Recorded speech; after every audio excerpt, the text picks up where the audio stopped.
বর্ষা হবে আবার ইলিশ হবে না, তা কি কখনো হয়? তাও যদি হয় কলা পাতায়, তাহলে তো কোনো কথাই নেই। আসুন, আজ আমি আপনাদের দু রকমের ইলিশ মাছের পাতুরি করে দেখাবো, একটি ভাজা ও আরেকটি ভাপা। চলুন তাহলে আগে রেসিপিটি দেখে নিই। প্রথমেই 4টে কাঁচা লঙ্কা, 1 চামচ কালো সর্ষে, 1 চামচ সাদা সর্ষে ও 1 চামচ পোস্ত দিয়ে একটু জল দিয়ে একটা পেস্ট করে নেব।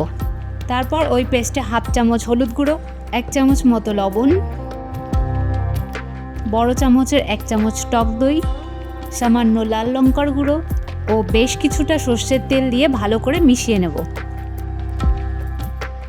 এবার মাছগুলোকে ভালোভাবে লবণ, হলুদ ও অল্প সর্ষের তেল দিয়ে ভালোভাবে মেখে নেব।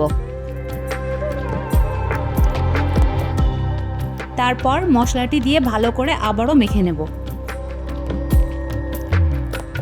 এবার কটা কলা পাতা নিয়ে নেব।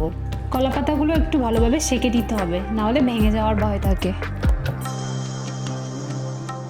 এবার কলা পাতার ওপরে কিছুটা তেল দিয়ে গ্রেভি সমেত একটি মাছ দিয়ে দেবো।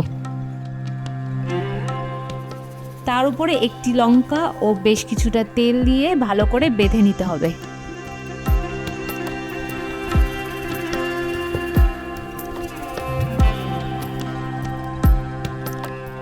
এখানে আমি মোমো স্টিমারে ভাপিয়েছি, আপনারা আপনাদের পছন্দ মতো টিফিন বক্সেও ভাপাতে পারেন। এখানে আমি 20 মিনিট মতো ভাপাবো। তারপর একবার মাছগুলোকে উল্টে আবারও 10 মিনিটের মতো ভাপিয়ে নেব।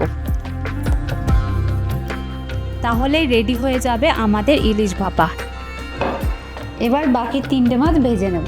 একটি প্যানে কিছুটা সর্ষের তেল গরম করে এক এক করে মাছগুলো দিয়ে ভালো করে এপিট ওপিট করে ভেজে নেব। এখানে মাছগুলোকে একটু লো আঁচে ভাজবেন, যাতে ভেতর থেকে মাছগুলো ভালোভাবে সেদ্ধ হয়ে যায়। তারপর এরকম দাগ লেগে আসলে নামিয়ে নেব।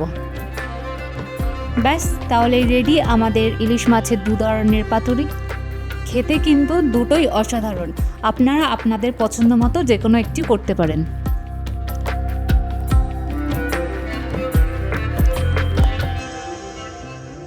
আশা করি রেসিপিটি আপনাদের খুব ভালো লেগেছে। দেখা হবে নেক্সট ভিডিওতে।